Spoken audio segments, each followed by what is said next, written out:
નમસ્કાર વિદ્યાર્થી મિત્રો, કુમાર ટ્યુશન ક્લાસીસની અંદર આપ સર્વેનું હાર્દિક સ્વાગત છે. વિદ્યાર્થી મિત્રો, આજે આપણે ધોરણ 10 ની અંદર શરૂઆત કરવા જઈ રહ્યા છીએ.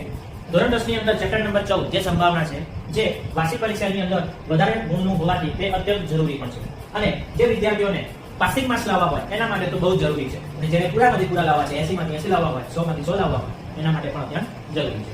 તો આપણે આ સંભાવના પ્રકરણ છે એની અંદર આપણે આજે સૌપ્રથમ તો એની અંદર કયા કયા ટોપિક આવે છે તેની આપણે ચર્ચા કરવાની છે. તો આપણે સંભાવનાનું સૂત્ર આવડવું જોઈએ. સંભાવના એટલે શું? તો કે સંભાવના એટલે રોજબરોજના જીવનમાં બનતી કેટલીક ઘટના થવા માટેની શક્યતા, એટલે કે સંભાવના. જેમ કે આજ રોજ વરસાદ આવશે કે નહીં આવે, તો આ એની સંભાવના છે.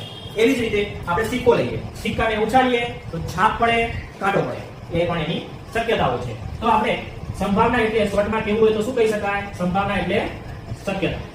સંભાવનાનું સૂત્ર દરેકને આવડવું જોઈએ કે સંભાવના બરાબર ઘટનાના પરિણામ ભાગ્યા કુલ પરિણામ. ત્યારબાદ જરૂર પડશે શોર્ટ ક્વેશ્ચનમાં સંભાવનાનું મૂલ્ય. તો સંભાવનાનું મૂલ્ય હંમેશા ક્યાંથી ક્યાં સુધીનું મળે, તો આપણે એને ગાણિતિક સ્વરૂપે યાદ રાખી લેશું કે સંભાવનાનું મૂલ્ય 0 કે 0 કરતા મોટું, 1 કે 1 કરતા નાનું. મતલબ 0 less than or equal to p of a less than or equal to 1. આ પ્રકારનું સંભાવનાનું મૂલ્ય મળશે. p ઓફ a શા માટે લખવામાં આવ્યો? તો કે ઘટના એની સંભાવના, પ્રોબેબિલિટી ઓફ a. p એટલે પ્રોબેબિલિટી, જેને સંભાવના કહેવામાં આવે. સંભાવનાનું ઇંગ્લિશ છે પ્રોબેબિલિટી, એટલે ઘટના એની સંભાવના. ઓકે. ત્યારબાદ બીજી એક જરૂર પડશે તમારે પૂરક ઘટના. તો પૂરક ઘટના એટલે કે p ઓફ a માટે p ઓફ a બાર. તો આ બંનેને શું કહેવાશે? એકબીજાની પૂરક ઘટના કહેવાય. પૂરક ઘટનાની સંભાવનાનો સરવાળો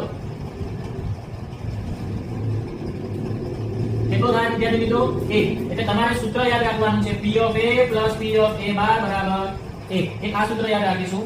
બીજી શક્ય ઘટના હોય તો શક્ય ઘટનાની સંભાવના કેટલી થાય? 1. જેમ કે આજ રોજ સૂર્ય પૂર્વ દિશામાંથી ઉગશે, તો એ ઘટના શક્ય છે? હા. તો એની સંભાવના કેટલી હોય? 1. એ રીતે અશક્ય ઘટના, તો અશક્ય ઘટનાની સંભાવના કેટલી થાય? તો અશક્ય ઘટનાની સંભાવના 0 થાય.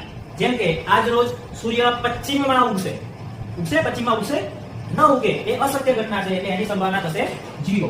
ત્યારબાદ બીજો એક શોર્ટ ક્વેશ્ચન માટે યાદ રાખવાની જરૂર છે કે પ્રાથમિક